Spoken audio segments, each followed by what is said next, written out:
Hey, this is Corey from Wolfpack Woodcraft, and today I'm going to go over my love of wool, so stay tuned.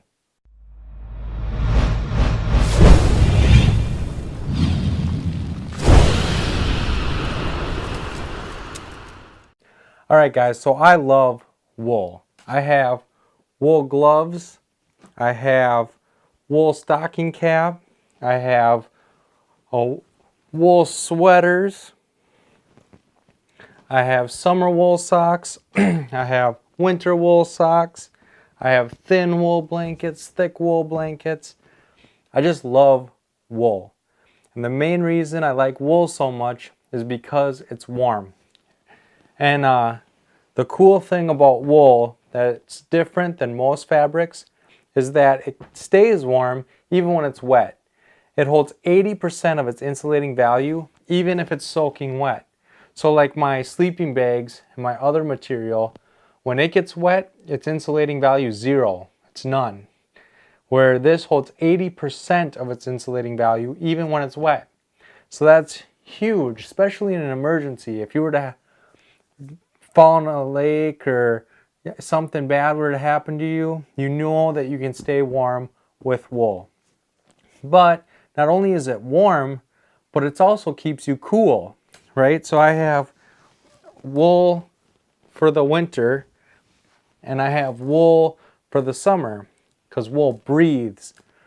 And it's also moisture wicking. And so what it does is it takes your sweat, or if you just got out of the lake and you're a little damp still, it takes that moisture and it brings it out to the surface so that it can evaporate, which keeps you warm, which of course in the winter means that you're a lot warmer because you're dry, and in the summer it keeps the hot spots and everything off of your feet, and it keeps you from chafing and other soft skin problems that happen when the moisture is involved.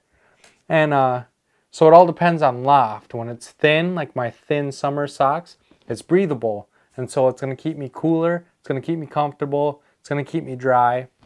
Where these thick, huge, lofty wool socks, they're going to have a lot more dead air space that my body heat's going to heat up, and it's actually going to keep me warmer, right? But it's still moisture wicking, so it's going to keep me dry and warm and comfortable. And then that's the main goal when you're out in the woods, is to be as comfortable as possible. And you can really achieve that with wool. The problem is some people are allergic to wool though. So you really got to be careful when if you haven't experienced wool before, you might want to go somewhere and see to make sure that you're not allergic to it. There are some people that have huge breakouts from wool. Luckily, I'm not one of them people. The other cool thing about wool is it's antimicrobial, which means that it doesn't hold bacteria and other things. And so if you were to wear it out hiking for a whole day, and you're in cotton socks, your feet would be stinky, smelly, gross. Well, they won't in wool because it'll wick that moisture away, keeping your feet drier, and it's not going to hold that bacteria and other stinky, smelly stuff. So it makes it super easy to wash. Just throw them in the lake or something, get them wet, rinse them out, dry them over the fire, and they're very convenient, very comfortable, and I love wool. I carry at least a little bit with me every time I'm in the woods. Sometimes it's just my stocking cap. If the night gets down a lot cooler than I expected, I have something to put on my head at night to help me sleep warm, because a lot of heat escapes to the top of your head, and my sleeping bag will cover me all the way up to my chin, and it's nice to have something to cover up the top of my head with as well. Even wool socks, I'll put these on sometimes when I'm sleeping, because your feet seem to be the first thing that get cold when you're sleeping, and so by keeping their feet warm, it seems the rest of you kind of keeps warm too. But yeah, I love wool, and hopefully you guys aren't allergic to it and you can learn to love it too. I'm actually saving up right now because I want a Leicester River Boreal shirt. It's 100% wool, and I've seen a lot of people with them and they all love them. I haven't heard anything bad about them Leicester River shirts. Other than they're expensive. They're very expensive.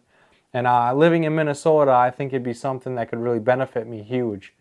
So hopefully I can get one of those. I know winter's almost over and it's going to start warming up, but it's never too late to get what you need, right? So if you like the video and you learned something, give me a thumbs up. Also, don't forget to leave your knowledge and your questions in the comment section. And as always, don't forget to subscribe and come join the pack. My next video is going to go over wool and what to look for when you're purchasing it. So hopefully I see you all there. Thanks, guys.